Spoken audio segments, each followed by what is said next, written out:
하나님의 진노를 다 담은 7개의 대접 중에 마지막 7번째의 대접이 어디에 부어지는가? 요한의 환상으로 보니까 7째 대접은 공중에 쏟아졌습니다. 공중 권세 잡은 자, 이것은 세상의 권세를 잡은 자와 같은 말입니다. 그래서 우리는 세상을 사랑하지 말라라는 것을 이런 맥락에서 듣는 것이죠. 이 세상의 중심부에 하나님의 진노가 부어진 것입니다. 세상의 중심부에 있었던 핵심에 하나님의 진노의 직격탄이 쏟아진 것입니다. 그런데 그 정체는 무엇인가? 그게 바로 큰 성 바벨론입니다.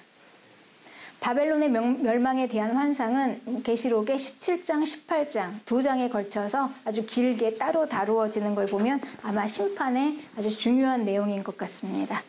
그러면 바벨론이 무엇인가? 우리가 바벨론을 한번 살펴보겠습니다. 이 바벨론을 이제 한 천사가요. 다음 장면에서 요한의 환상에서 한 천사가 7대접을 가진 천사 중에 하나예요. 그가 요한에게 바벨론의 심판을 이제 보여주는데 이 바벨론에 대해서 음녀다 이렇게 소개하고 있습니다. 네. 그러니 이 바벨론을 바로 음녀의 이미지를 써서 우리에게 가르쳐 주시고 있는 것입니다. 음녀. 한번 우리가 음녀를 상상해 봅시다. 음녀. 어감이 벌써 어떤 이미지일까요? 음녀 하면은 이제 좀 음란하고 물란한 여자, 또 남자가 많은 여자, 그래서 한 남자에게 정절을 지키지 못하는 여자, 이렇게 좀 이미지가 그렇게 떠오르죠. 음녀는요, 그 한 남자의 한 여자가 될 수 없습니다. 그에게는 남자가 너무 많아요. 그렇기 때문에 이 남편이라는 의미가 없어요. 남편이 수많아요. 수많은 남자들. 그러니까 누가 남편인지도 모르고 심지어는 애가 태어나면 애 아빠가 누구인지도 모를 정도로 이 음녀라는 이미지를 써서 우리에게 바벨론이 무엇인가를 이렇게 설명하고 있습니다. 이 세상의 모든 인간은요, 주인이 있습니다. 하나님이십니다. 하나님이 만드셨으니까 이 모든 그 피조물의 주인이에요. 교회만의 하나님이 아니라 온 세상이 하나님이십니다. 그러니 이 모든 사람들은 다 하나님이 만드셨고, 그래서 하나님 한 분만을 예배해야 합니다. 그러니까 이거는 교회에게만 해당되는 게 아니에요. 원래는 모든 피조물에게 해당되는 이야기예요. 그런데 이 음녀는요, 그게 안 되는 부류예요. 하나 가지고는 안 돼요.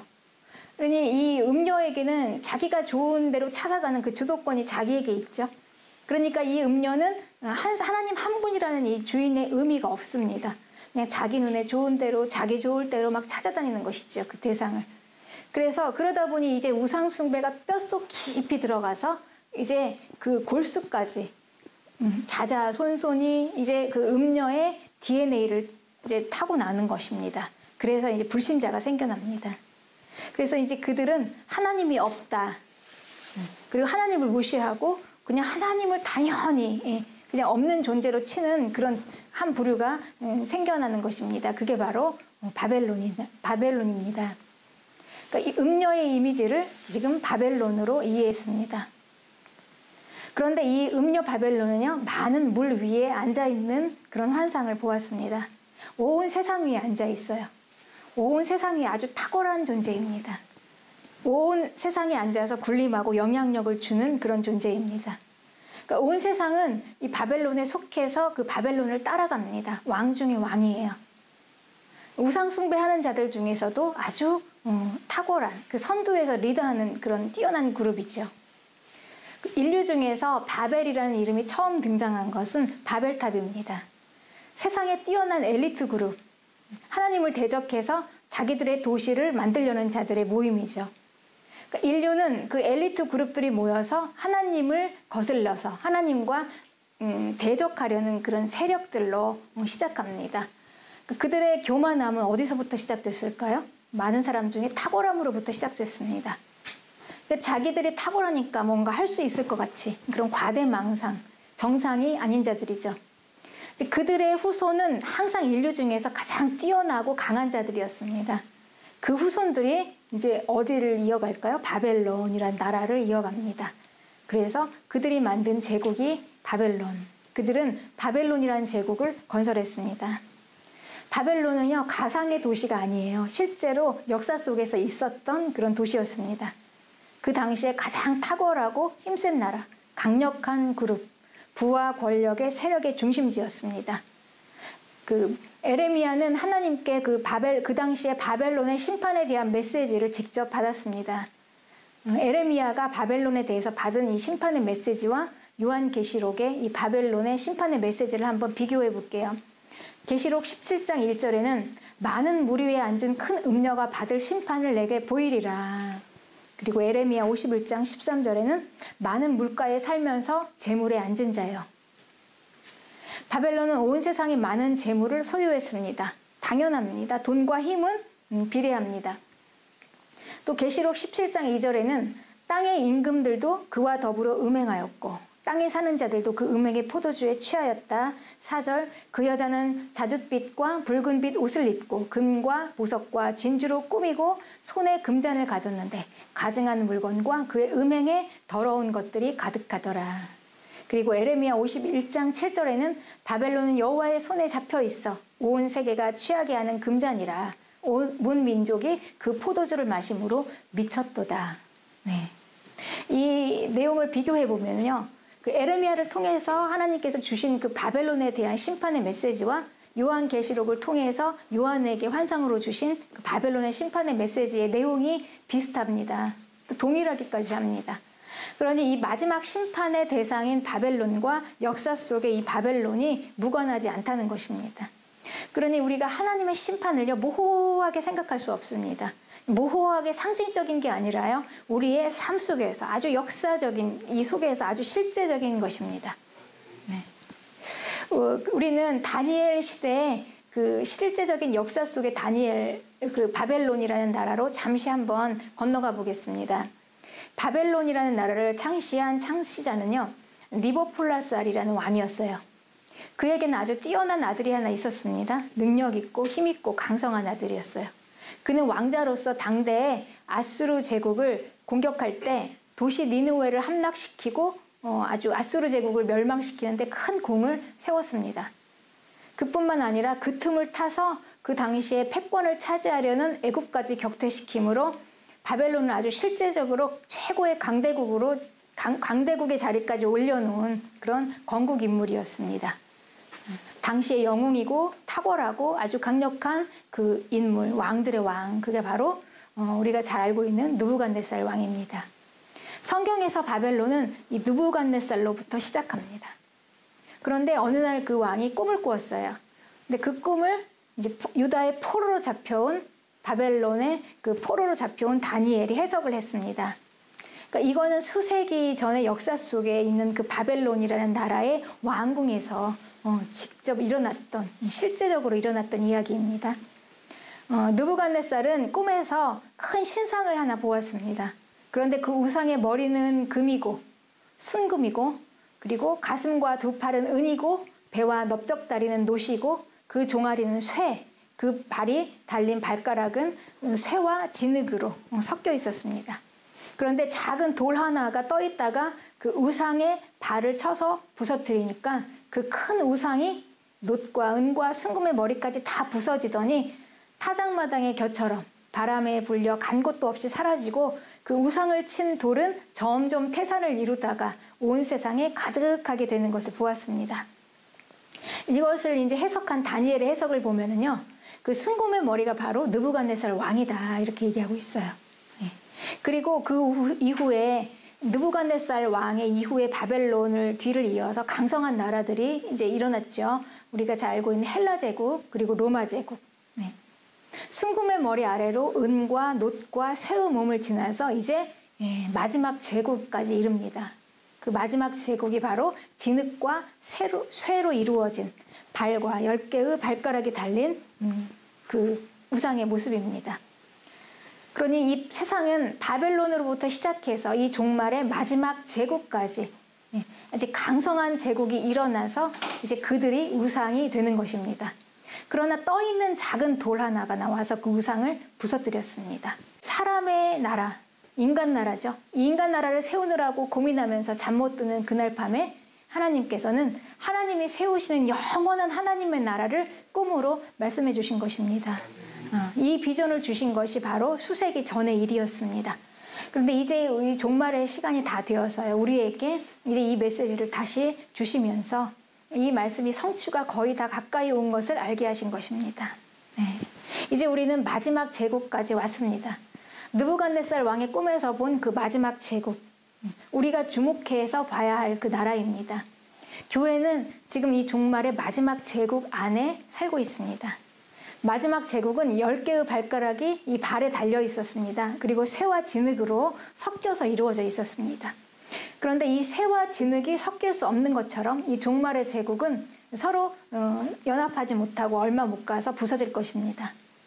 이제 요한계시록은 이 종말의 제국에 대해서 이 짐승과 그리고 바벨론의 이미지를 써서 우리에게 그 연합을 보여주고 있습니다.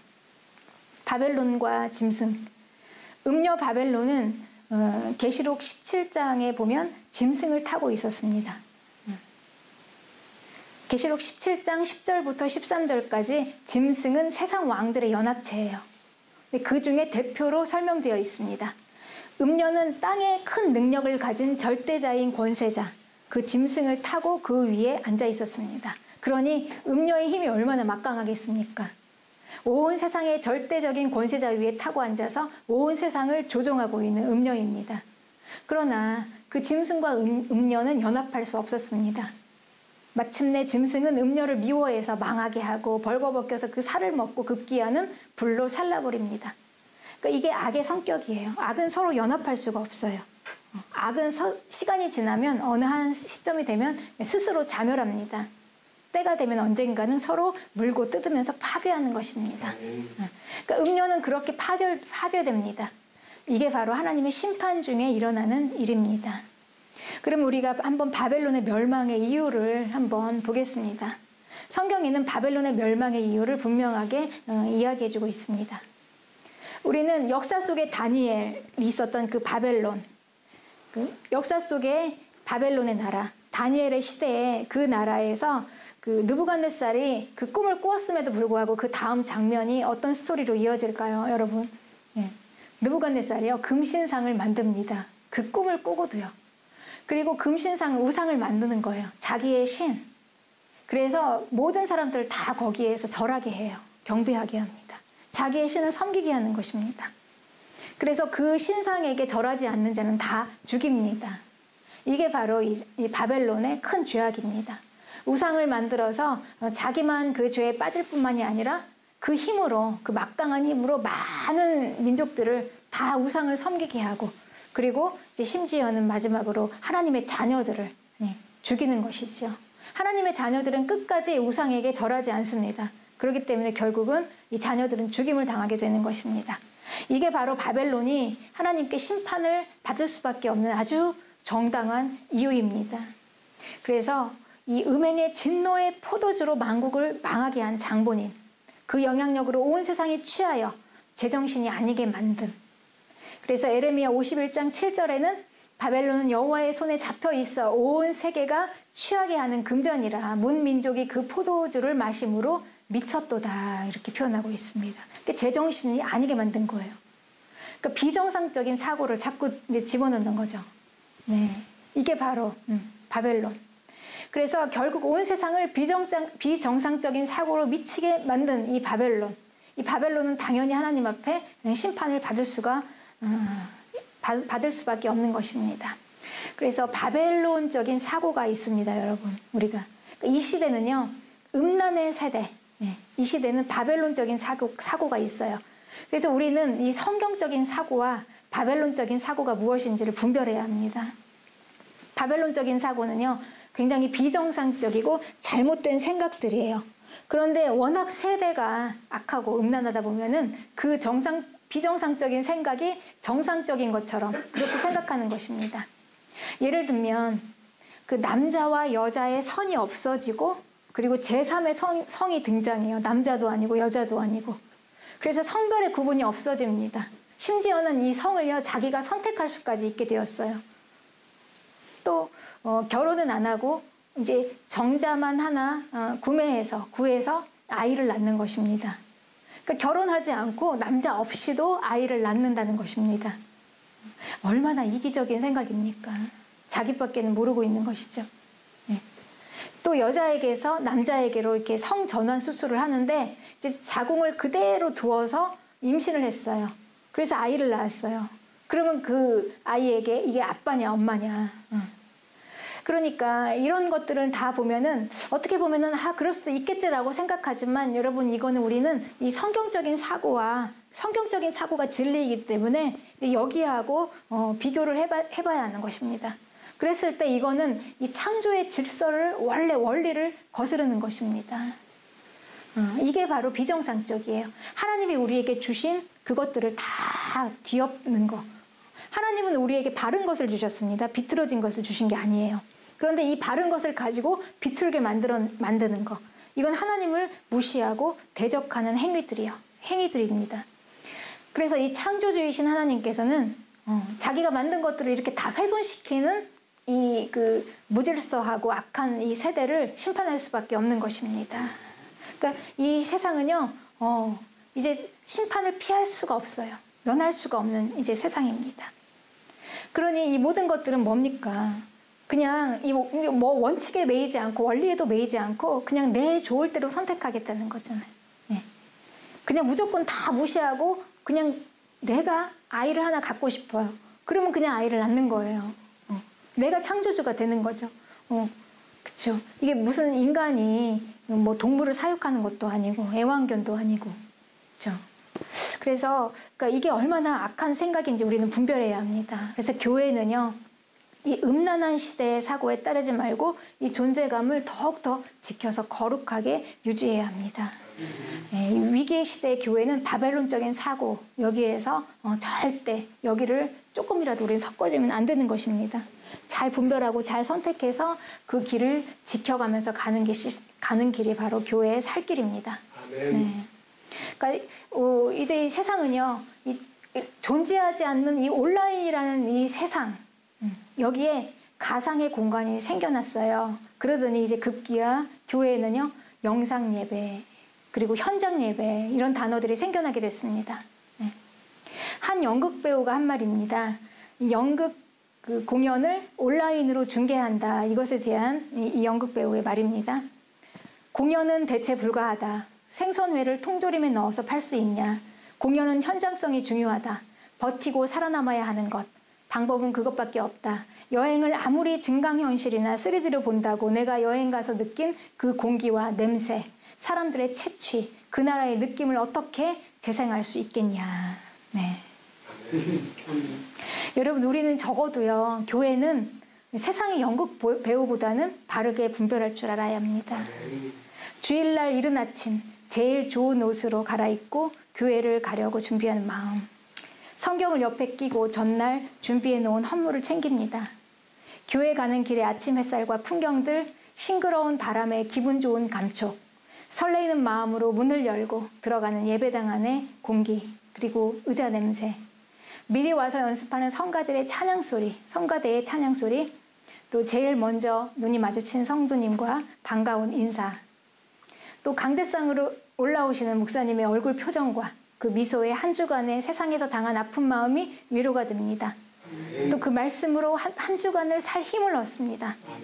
한창 성령 받고 은혜 받을 때는요, 성전 안에서 들리는 성도들의 숨소리와 작은 소음들마저도 은혜스럽지요. 또 예배당 밖 주방 쪽에서부터 조금씩 올라오는 밥 냄새, 교회에서 먹는 밥은 왜 그렇게 맛있는지, 많이 먹으라고 또 더 먹으라고 밥을 듬뿍 퍼주시는 정 많고 맘씨 좋은 주방 봉사 집사님들, 나의 삶의 가장 중요한 중심이 되는 주일 예배와 교회 생활, 거기로부터 흘러나오는 축복들, 여러분, 이것을 우리가 무엇으로 대체할 수 있겠습니까? 이걸 우리가 결코 빼앗겨서는 안 됩니다. 그러니까 교회는요, 사람이 그냥 어쩌다가 자기들끼리 세운 기관이 아닙니다. 예수님이 우리에게 주신 것입니다. 12사도 이후에 예수님은 우리를 교회로 부르셨습니다. 그래서 우리는요, 이 교회를 끝까지 지키고 우리 끝까지 잘 살아남아야 합니다. 이런 좋은 교회가 없다고, 교회는 잘못되었으니 이제 떠나라고 외치는 것보다 이런 교회를 함께 만들어가는 데 헌신하면서 열심을 내어 참여하는 게 성숙한 믿음입니다. 요한복음 4장 21절에는 여자여 내 말을 믿으라. 이 산에서도 말고 예루살렘에서도 말고 너희가 아버지께 예배할 때가 이르리라. 23절 아버지께 참으로 예배하는 자들은 신령과 진정으로 예배할 때가 오나니 곧 이때라. 아버지께서는 이렇게 자기에게 예배하는 자들을 찾으시느니라. 네. 그런데 여러분, 우리 신령과 진정이 무엇일까요? 신령과 진정은요, 내가 할 수 있는 최고의 것으로 베스트를 다해서 하나님께 드리는 것입니다. 하나님은 그 백성 이스라엘이 하나님 앞에 나올 때요, 가장 좋은 제물을 가지고 오라고 하셨습니다. 하나님이시니까, 가장 고귀하신, 존귀하신 하나님이니까 가장 최고의 것으로 드리라, 이렇게 가르치셨습니다. 네. 가장 존귀한 분에게 가장 귀한 것을 드리는 것은 당연하지요. 그래서 눈먼 것, 저는 것, 병든 것, 이런 것들은 하나님 앞에 가지고 나올 수가 없었습니다. 그러니까 이거는 형식이 아니라 마음입니다.